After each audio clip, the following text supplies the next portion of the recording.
The Aral Sea was once the fourth largest lake in the world, stretching over 68,000 square kilometers across what's now Kazakhstan and Uzbekistan.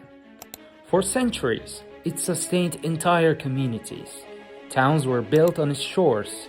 Fishing fleets sailed its waters.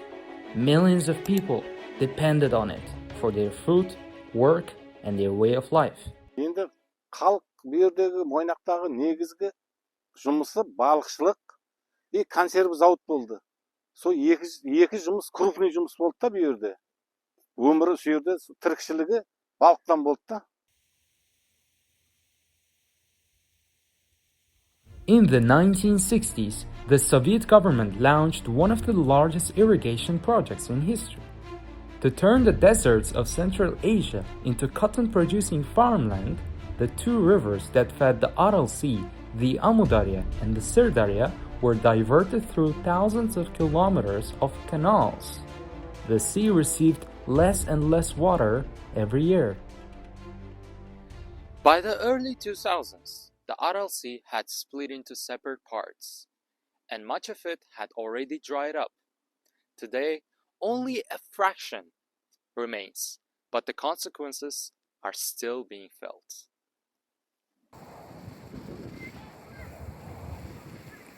As the water disappeared, it left behind a vast desert of salt and toxic residue.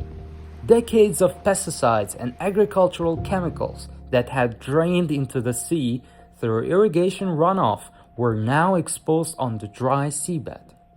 The region became known as the Aralkum, one of the youngest deserts on Earth.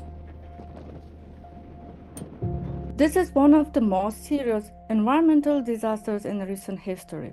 The environmental collapse of the Aral Sea has been produced serious and long-lasting consequences that extend across ecological, climatic, and agricultural systems.